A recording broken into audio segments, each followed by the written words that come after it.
Ya, pengumuman gencatan senjata beberapa hari lalu kan memang memberikan sinyal positif ya, baik itu respons pasar, di mana harga minyak juga langsung turun begitu ya, masyarakat dunia merasa bahwa sepertinya titik ujungnya sudah mulai terlihat. Tapi apa yang terjadi selama masa beberapa jam saja setelah proses pengumuman ceasefire atau gencatan senjata, justru serangan terus terjadi. Rencananya hari ini akan ada perundingan formal. Apakah perundingan formal itu akan terjadi juga, kita akan lihat nanti ya. Iya, apakah justru sebaliknya diambang kegagalan? Kita akan bahas dengan narasumber yang sudah kami hadirkan di studio. Ada Marsma TNI Purnawirawan Agung Sasongko Jati, pakar strategi PPAU, alumni US Air War College. Selamat pagi Pak Syarki. Selamat pagi Bu, selamat pagi. Sehat. Kemudian juga ada Pak Stanislaus Rianta, pengamat intelijen dan keamanan Universitas Indonesia. Selamat pagi Pak Stanis. Saya mau menanyakan terkait serangan Israel ke pusat kota Beirut, Lebanon ini kepada Pak Syarki. Kalau kita lihat bagaimana intensitas serangannya, kemudian menyasar infrastruktur publik vital di Lebanon, apakah tujuannya ini memang untuk melumpuhkan kekuatan Hizbullah yang menjadi musuh dari Israel atau ingin mempengaruhi negosiasi yang sedang berjalan? Jadi apapun yang dilakukan dalam sebuah operasi militer itu mempunyai makna, tidak hanya makna kehancuran militer ataupun tujuan militer. Itu adalah cara menyampaikan pesan ya, bahwa saya akan bedah mengenai instrumen kekuatan nasional. Diplomasi, informasi, militer. Secara diplomasi itu memberikan pesan bahwa kami menghargai Amerika kesempatan ini, tetapi kami punya stance bahwa kami tidak mendukung untuk urusan Lebanon. Yang kedua adalah memberikan pesan kepada dunia luar bahwa saya sanggup punya deterrent layar gentar. Kenapa? Tapi ini agak unik ya. Karena hampir selama sebulan ini hampir tidak ada berita yang keluar di media barat bahwa sebetulnya Israel itu juga dihajar habis-habisan sama Hizbullah. Saling menghajar. Tapi kali ini sangat parah karena bayangkan sampai Israel kehilangan 100 tank Merkava, sampai pasukan komando Hizbullah bisa masuk ke wilayah utara Israel, sampai Israel bagian utara mengungsi segala macam yang tidak masuk berita karena dikaitkan dengan serangan Iran ke sini. Jadi itu juga di blackout. Jadi tahu-tahu apa yang dilakukan Israel sekarang adalah dia pembalas tanpa ini. Ya tidak ada yang tahu bahwa sebetulnya Israel juga dihajar habis-habisan oleh roket dan anunya Hizbullah. Itu pesan kedua, informasional bahwa kami masih punya penggentar. Menyampaikan juga kepada masyarakat di Arab sekitarnya yang tahu dari medsos bahwa Israel juga babak belur, bahwa kami juga bisa membalas nih. Terus secara militer jelas, serangan 100 target dalam 10 menit itu membutuhkan, itu tidak hanya jarak jauh, tapi dengan pesawat yang terbang, minimal kalau satu pesawat bisa membawa 2 bom atau 2 rudal, pintar, maka minimal 50 pesawat di udara itu membutuhkan suatu manajemen yang unik ya, dan itu take off landing kemudian ngebom di tempat yang sesok kecil itu. Nah, itu juga menunjukkan bahwa tidak memberi kesempatan untuk Hizbullah untuk membalas. Jadi dia bom, yang lain untuk membalas dibom juga. Namanya dia meniru strateginya Iran, yaitu namanya saturation attack, menyerang dengan volume banyak, kuantitas banyak, kualitasnya banyak. Nah itu. Dan terakhir adalah secara ekonomi dia tujuannya adalah untuk dengan serangan ini antara lain memutus banyak jembatan dan segala macam, memberi pesan bahwa kami serius dengan tujuan kami untuk menganeksasi Lebanon Selatan dengan memutus di Sungai Litani, sehingga di bawah ini adalah di bawah kekuasaan kami, di bawah pengendalian kami, dan mungkin berada di bawah itu pesannya. Tapi pesan yang lebih kepada masyarakat Amerika adalah merasa dikhianati. Karena apa? Pada saat perundingan ini tiba-tiba kan mereka tahunya sampai saat terakhir itu kan begging ya, Amerika tuh begging. Sehingga selama 3 minggu terakhir Amerika tuh ayo dong damai atau perjanjian, tapi dengan maksa, seolah-olah nanti kalau Iran mau mengecat senjata itu adalah karena ditekan sama Amerika oleh Donald Trump. Padahal sebenarnya mereka yang begging. Kenapa begging? Dia yang terutama ada ekonomi. Sejak mulainya naiknya 3 minggu lalu, naik harga minyak, naik dari sehingga bensin ataupun mobile gas itu naik $1, kemudian diesel naik $2, itu sudah menjadi inflasi di Amerika karena semua harga barang naik. Nah, inflasi Amerika ini kalau tidak terkendali, kalau lebih naik lebih tinggi lagi, ini gara-gara minyak di atas $100 segitu. Tapi kalau nanti dia menyuruh sampai 120, 30, 50, itu akan ada masalah, yaitu inflasi. Pada inflasi level tertentu itu sudah tidak bisa tertahankan oleh para pembeli atau pemegang obligasi Amerika, di Amerika itu mengeluarkan obligasi kayak pemerintah kita. Ya. Jumlahnya sekarang udah sampai 40 triliun dolar. Itu untuk biayai perang ya? Untuk biaya macam-macam. Oke. Amerika itu pengutang terbesar di dunia, yang beli Cina, yang beli Jepang, yang beli orang Indonesia, siapa kita beli obligasi Amerika. Tetapi pada saat melihat inflasi tidak tertahankan, harga minyak naik, umpamanya sekarang mungkin sampai saat naik $1 masih bisa. Tapi begitu naik $2 di atasnya, jadi $5 per galon, itu akan otomatis nembus ke level di mana orang akan menjual obligasinya karena nggak aman. Akibat obligasi terjual, terpaksa bank sentral akan menaikkan US Treasury yield, suku bunga obligasi, biar orang beli. Kan suku bunga obligasi per 10 tahun kan. Jadi kita beli obligasi Amerika 10 tahun kemudian baru dapat bunganya, revenue-nya kan. Nah, dia akan naikkan. Begitu naik di atas 4,5%, yang terjadi adalah setiap 0,1% itu Amerika harus menambah bunganya adalah $40 miliar. Lah bayangkan kalau itu 0,1,3% atau 2,3%, itu nambahnya banyak sekali. Tapi itu mungkin masih bisa dibayar ya sama Amerika.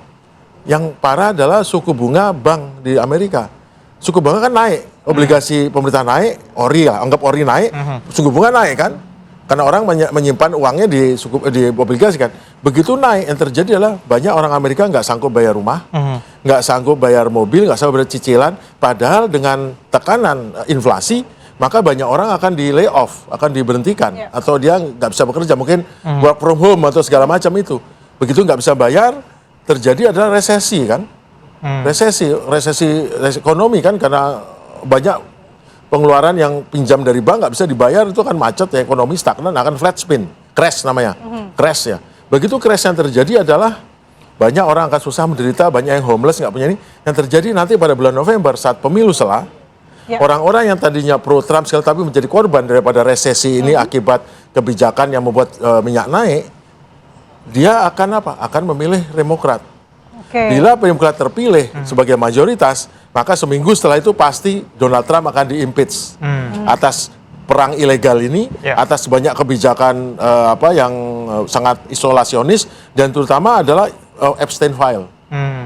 Itu yang ditakutkan jadi sekarang kenapa Trump begging untuk begging sambil maksa biar kelihatan harga dirinya, ya agar jangan sampai naik makin naik. Dan Iran sendiri megang ini, ayo kamu tak cekek nih Hormuz, naik kamu celaka nih secara politik. Jadi gitu. Tekanan politik dalam negeri ya. Begitu ya. Saya ke Pak Stanis, kalau rencananya hari ini kan perundingan formal akan dilakukan begitu ya. Prediksi Anda seberapa besar ini akan terjadi, atau justru tadi seperti yang Mala bilang bahwa ini kemungkinan tidak terjadi juga ada begitu? Ya, situasi di Timur Tengah itu ketidakpastiannya tinggi. Kemarin kan sebenarnya kita nggak tahu akan tiba-tiba Trump tiba-tiba mengumumkan seperti itu. Itu kan karena memang ada mediator Pakistan waktu itu memegang peran sangat penting. Nah, tapi konflik antara Israel dengan Lebanon dan Iran dengan AS itu bisa jadi nanti terpisah, tidak akan saling berkaitan itu karena punya agenda sendiri-sendiri. Ancaman itu kan ada rumusnya. Intensi dan capability kan. Nah, intensi apa Israel menyerang Lebanon, Lebanon menyerang Israel, kita kan tidak tahu waktu itu. Dan saya sepakat dengan Pak Agung, kita juga harus fair melihat bahwa Lebanon itu juga melakukan serangan banyak sekali kepada Israel. Israel juga melakukan serangan pada Lebanon. Kita tidak bisa melihat hanya satu sisi. Dua-duanya seperti itu. Dan itu saya kira udah lama, udah puluhan tahun seperti itu. Dan akan sangat sulit sekali berhenti, apalagi ketika konflik itu didasari oleh ideologi. Sangat sulit berhenti. Nah, apa yang akan terjadi besok? Saya kira ini Amerika dan Israel harus ada perundingan di balik layar ya, seperti itu ya. Untuk apa benar-benar mengakhiri atau tidak. Tapi dalam beberapa kesempatan saya selalu menyampaikan bahwa kasus Iran dan Amerika itu nanti akan berhenti bukan karena adu senjata, tapi karena tekanan politik dan ekonomi. Dan ini sudah terjadi di Amerika. Tadi benar apa yang dikatakan Pak Agung, ya. Dan Iran juga malah diuntungkan saat ini, dia bisa negosiasi tarif baru di Strait Hormuz, dia bisa menggunakan kripto, Cina juga diuntungkan sekarang menggunakan yuan. Jadi dalam suatu peristiwa itu kita tidak bisa melihat apa yang hanya peristiwa di situ, tapi kita meminjam istilah para orang intelijen dan ahli hukum, cui bono, siapa yang diuntungkan sebenarnya. Nah, siapa yang diuntungkan itu jangan-jangan pemain di balik layar yang sebenarnya mengatur ini. Siapa tuh? Ya, kita lihat nanti kan, seperti tiba-tiba Strait Hormuz pakai kripto, pakai yuan, siapa yang diuntungkan? Ya, Iya kan? Tapi apakah Pak Stanis juga melihat bahwa Iran ini tidak akan menyepakati negosiasi selama serangan terhadap Libanon ini memang tidak akan dihentikan? Karena apalagi tadi katanya Iran sudah memegang kartu truf nih. Iran itu bukan negara kecil dan negara lemah. Dia sudah menghadapi ancaman puluhan tahun, udah biasa menghadapi seperti itu. Ketika dia sudah sepakat untuk melakukan kejahatan senjata, tetapi ada pelanggaran, dia bisa lagi melakukan serangan. Ingat bahwa Iran itu, Amerika melakukan serangan sejak pertama kali Donald Trump seminggu, 2 minggu, 3 minggu, masih bertahan. Dan saya yakin Iran punya kartu truf, punya senjata yang mungkin masih bisa digunakan, yang cukup besar. Karena Iran itu salah satu negara yang sulit kita potret capability-nya, sulit kita potret resource-nya. Bahkan intelijen Iran itu salah satu intelijen yang sama sekali tertutup. Ya. Kita nggak tahu isinya apa. Dan dalam perang, Pak Agung pasti sangat paham dalam perang. Kalau kita mau memenangkan perang, kita harus tahu detail siapa musuh kita dan apa capability-nya. Tapi Iran itu sangat sulit dibaca. Dan saya tahu, saya yakin bahwa kartu truf Iran masih banyak. Kalau misalnya nanti Amerika, kemudian Israel melakukan provokasi pelanggaran, bisa jadi ini pecah lagi. Oke. Kita kembali ke perundingan formal yang rencananya hari ini akan dilakukan begitu ya. Peran Pakistan sebenarnya seberapa besar untuk menjadi penengah antara kedua belah pihak? Ya saya kira cukup signifikan Pakistan. Kebetulan dia ada di sana, kemudian Pakistan tidak punya interest atau mengganggu kedua negara ini mungkin ya, Iran dengan Amerika, jadi cukup dipercaya. Saya kira Pakistan menjalankan peran sangat penting dan bisa dipercaya. Tetapi untuk di kawasan saya kira tidak cukup. Nanti ketika harus urusan dengan Israel yang sangat keras kepala, Lebanon juga sangat keras kepala, saya kira negara-negara di kawasan perlu bersatu mendukung Pakistan, kemudian mungkin mengadakan perundingan formal dalam banyak posisi, banyak negara di situ, sehingga bisa tercapai. Kalau hanya Pakistan mungkin masih kurang kuat, walaupun kemarin berhasil ya, tapi perlu ditambah negara-negara lain. Baik, nanti kita ingin tanya ke Pak Syarki juga, dalam posisi perundingan yang sedang akan berlangsung ini, kira-kira posisi siapa nih yang lebih besar bisa menentukan arah negosiasi? Kita akan bahas usai jeda, tetaplah di Apa Kabar Indonesia Pagi. Kita lanjutkan dialog, saya mau ke Pak Syarki. Pak Syarki, kalau Anda melihat proses negosiasi yang akan berjalan ini, dari kacamata strategi militer, bagaimana posisi masing-masing negara ini yang lebih kuat mana kira-kira yang akan mempengaruhi negosiasi ini arahnya kemana? Jadi kemarin pada saat kita mengetahui adanya kesepakatan angkatan gencatan senjata dengan ada perundingan, saya sudah menghitung. Jadi saya menggunakan instrumen kekuatan nasional. Kita tahu bahwa bila dua buah negara ataupun entitas state atau non-state aktor berhadapan, maka mereka menggunakan instrumen kekuatan nasional, diplomasi, informasi, militer, ekonomi. Nah, saya hitung 5 minggu yang lalu sebelum perang terjadi, kemudian dan sesudah perang terjadi.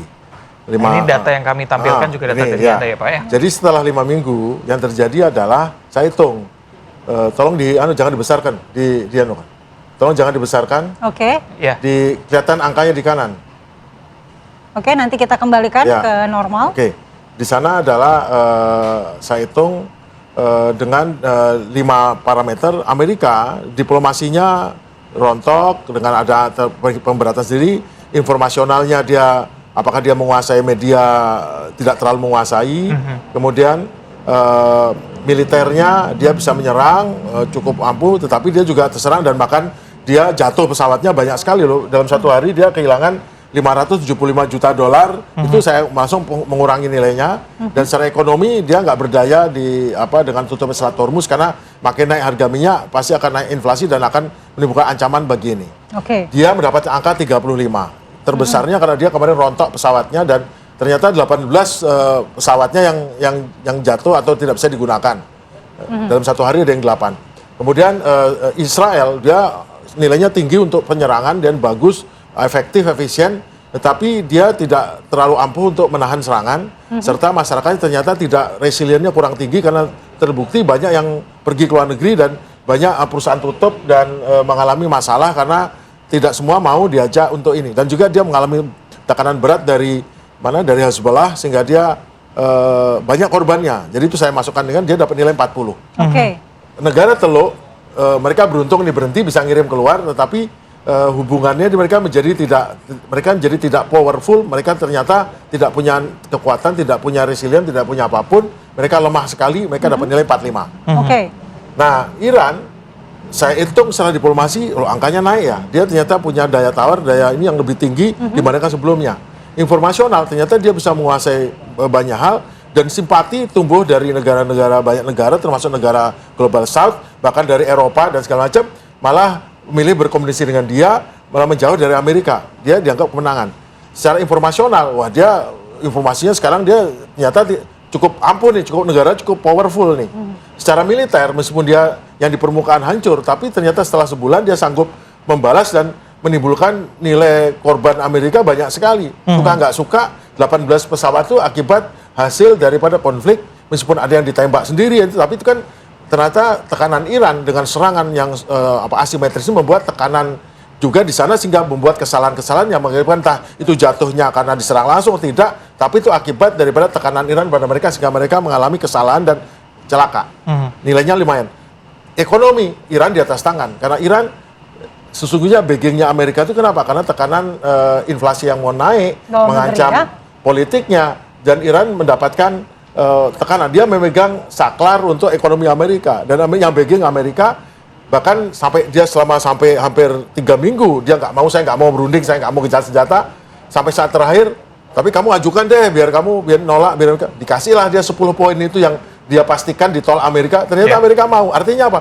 Kalau sampai Amerika mau atas 10 poin yang sebetulnya Amerika itu tidak suka sama sekali, artinya yang butuh gencatan senjata siapa? Amerika.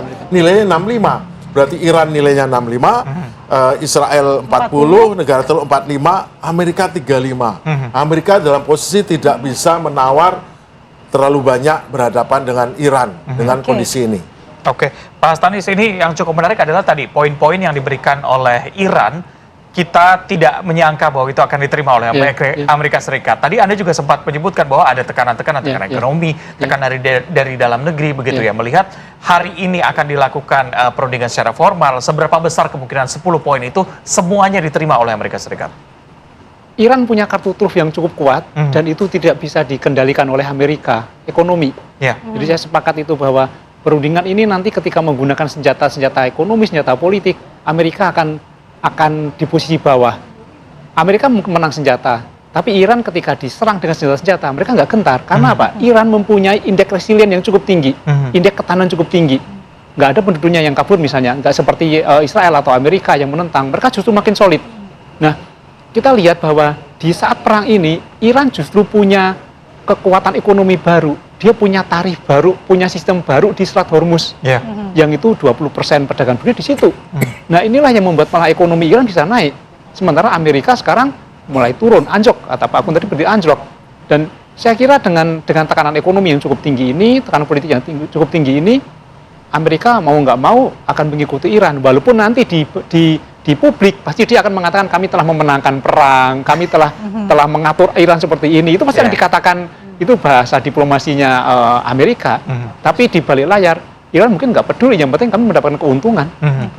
Tapi Pak Stanis, kalau memang akhirnya perdamaian atau gencatan senjata ini gagal dari negosiasi yang dilakukan antara Amerika Serikat dan Iran, apa worst case-nya 3 bulan ke depan lah, misalnya dalam waktu terdekat yang terjadi di negara-negara kawasan dan juga negara-negara lain di dunia? Saya kira perang akan terkonsentrasi pada kawasan teluk antara Israel dengan Lebanon. Tapi Amerika akan pelan-pelan akan menarik diri karena tekanan ekonomi dan politik cukup berat, dan Trump punya problem juga nanti ketika di secara politik dia akan menghadapi pemilu akan itu nanti akan berat juga bagi dia kalau ini terus-terusan dilakukan. Saya kira Trump pebisnis, dia bukan politikus. Ketika ekonomi sudah mulai hancur, dia akan berhitung-hitung ulang. Dan ketika dampak ekonomi akan berbahaya bagi dampak politiknya, maka dia akan menggunakan berbagai cara untuk mulai mengurangi perang ini. Walaupun tidak secara terbuka kami akan mundur, pasti tidak akan dilakukan. Dan pasti nanti yang akan dilakukan adalah kami telah memenangkan perang dan kami akan menarik pasukan. Itu yang akan dilakukan Trump. Tapi untuk terjadi perang terbuka lagi secara besar, saya kira kalau itu terjadi, dampak buruknya bukan pada Iran, karena Iran sudah puluhan tahun mengalami itu, tapi dampak buruknya justru pada Amerika dan dunia tentu.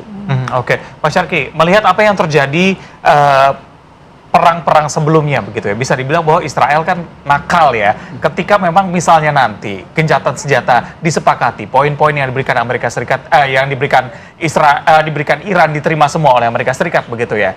Ada kemungkinan seberapa besar akan dilanggar oleh Israel sendiri? Saya nggak bisa bilang Israel itu nakal ya. Orang demi eksistensial, demi apa yang dianggap sebagai kelangsungan hidupnya, dia akan melakukan apa yang harusnya dilakukan. Bersama dengan setan pun dilakukan ya? Asal eksistensial daripada negara yang dia pikir itu. Jadi saya nggak bisa mengatakan Israel itu nakal. Tapi dia bertempur dengan tidak menggunakan kaidah-kaidah yang diberlaku secara universal. Lebih tepatnya begitu. Kenapa? Karena Israel itu negara yang punya kekuatan militer besar, tapi dia memposisikan dirinya sebagai David menghadapi Goliat. Padahal Goliatnya adalah negara-negara yang lebih lemah militer dari dia. Tapi dia memposisikan secara informasional bahwa dia adalah yang korban, dia menjadi negara demokrasi yang dikepung sama negara-negara jahat yang tidak demokratis. Jadi itu yang dia kesankan, sehingga sukses juga dia jualan di Amerika. Jadi kan selama bertahun-tahun sejak Perang Dingin itu, bahwa di Amerika khususnya sebagai negara patronnya itu, bahwa Israel itu adalah sejalan dengan dengan kaum evangelis, bahwa dia adalah negara yang menjadi seperti di kitab suci, yang membawa kemakmuran dan nanti datangnya Mesias dan segala macam. Jadi uniknya negara ini sangat rasional, tapi di sisi lain dia sangat ideologis. Tapi tujuannya adalah ya sama, akhirnya menghasilkan negara apartheid ya, yang membuat dia jadi negara Yahudi, yang orang Yahudi sendiri yang tidak ingin, tetapi adalah Zionis ya, suatu paham Zionism yang tentu ada kepentingan di belakangnya, dan jelas kepentingan politik dan ekonomi. Karena ada sebagian orang penyelenggara ataupun penganut Zionism ini mendapatkan keuntungan politik, keuntungan ekonomi, dan keuntungan lainnya yang membuat mereka eksis. Karena kalau ini tidak jalan, mereka tidak eksis. Dan ternyata berkaitan dengan para miliarder dunia, khususnya Amerika, yang mempunyai paham Zionism, yang telah menanamkan banyak sahamnya, banyak masa depan dari perusahaannya, kekayaannya pada bidang-bidang seperti pertahanan, bidang cyber, bidang apapun, yang nanti akan dikaitkan dengan Israel sebagai hub ekonomi, hub politik dan militer, dan mempunyai pasar besar di Middle East. Dikaitkan juga dengan minyak. Jadi berkelindan ya, atau berkaitan besar. Nah, yang saya lihat sekarang adalah Israel sekarang mengatakan, mungkin habis dimarahin ya, kenapa kamu serang gitu, sekarang ini ditutup nih, Hormuz tutup lagi.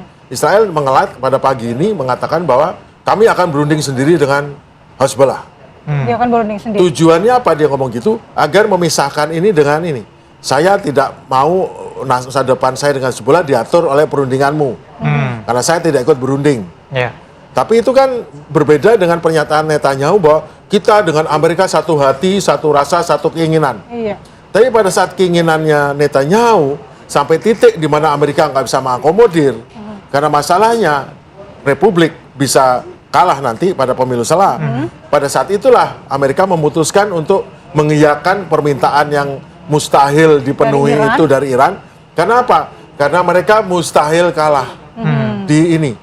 Jadi daripada kalah, ini saya ambil sebagai dasar untuk diskusinya. Artinya nanti Israel akan memisahkan diri jika memang terjadi kesepakatan antara memisahkan, dia mencoba memisahkan Lebanon terpisah dari ini. Karena dia sekarang ketemu batunya, Lebanon jauh lebih Hezbollah jauh lebih powerful dan bisa beratnya. Dan Israel kesulitan menghadapi dia. Karena apa? Karena harus menghadapi front Houthi, menghadapi front koalisi Irak, menghadapi Iran. Dan sekarang baru tahu bahwa ternyata kekuatan dia dengan menghancurkan, membunuh segala macam, itu tidak bisa. Dia harus menggunakan lain. Nah, sekarang Israel yang merasa, mungkin bukan perasaan ya, yang jelas dikhianati dengan dengan Amerika menyetujui tanpa bilang sama Israel untuk pertama kalinya, bahwa saya setuju menggunakan dasar diskusi atau perundingan dengan menggunakan 10 statement Iran, itu sudah blow besar, blow itu kebolong, menjadi ada lubang besar di dalam strategi mereka. Tapi mereka masih harus menghadapi Hezbollah yang kalau dia berhenti nyerang Hezbollah, dia kalah. Hezbollah tidak menang, tapi Israel berhenti, itu artinya Hezbollah menang. Itu jadi dia juga masalah, Wan. Saya juga masalah, kalau saya Amerika punya masalah dengan Iran, nanti Iran dan menang, saya juga masalah Hezbollah. Begitu Hezbollah menang, wah, negara Israel tidak sebesar negara Iran. Dia negara kecil yang jadi gede gara-gara ada backing Amerika. Proyek Israel Rayanya gagal nanti ya. Itu bukan soal proyeksi Israel itu adalah suatu tujuan. Tercapai tidak tercapai, tapi itu akan menghasilkan banyak peluang ekonomi, peluang militer, peluang politik. Itu tujuan itu mungkin secara fakto menguasai secara fisik mungkin tidak ya. Tapi mungkin lebih kepada menguasai secara ekonomi, pengaruh, hegemonik, power, segala macam dengan backing Amerika. Dan itu sekarang kayaknya sudah selamat jalan. Tapi kan tetap mereka harus berharap, kenapa? Kalau dia hanya menggantungkan pada Israel yang kecil, kan dia Israel tidak akan expand. Dia harus menjadi neo-kolonialisme, neo-imperialisme baru yang membuat orang bekerja sama dia, merasa senang kerja sama Israel, merasa untung Israel, dan Israel tetap menjadi power yang besar dan menjadi tetap aja jadi tempat bisnis hub yang sukses dengan mereka udah invest terlalu banyak untuk jadi gagal. Jadi bukan dalam menguasai secara fisik loh, menguasai secara pengaruh. Dia ingin jadi second Amerika. Baik. Jadi kekuatan power, tapi masalahnya dia kecil sekali dan ketahuan sekarang powernya tuh nggak penting-penting banget, bisa diabaikan. Itu aja, terima kasih. Baik. Terakhir mungkin ada yang mau disampaikan Pak Stanis, kira-kira perdamaian atau perundingan hari ini akan seperti apa sedikit saja? Ya, karena kita taat pada konstitusi ya, bahwa kita harus mendukung perdamaian dunia dan kemanusiaan. Ya, kita berharap bahwa itu yang dituju. Jadi perdamaian dunia dan kemanusiaan diutamakan, bukan pamer-pamer senjata atau kepentingan yang lain. Oke, baik. Terima kasih Pak Stanis, Pak Syarki sudah berbincang bersama dengan kami pagi hari ini. Kami harapkan memang perundingan secara formalnya bisa menghadirkan poin-poin, balik lagi tujuan tadi bahwa perdamaian dunia bisa terjadi. Oke, terima kasih para narasumber dan kami akan lanjutkan Apa Kabar Indonesia Pagi usai jeda dengan informasi seorang siswa SMP Islamic Center Siak Riau meninggal dunia usai senapan 3 dimensi yang dibuat untuk tugas ujian sains meledak. Sesaat lagi.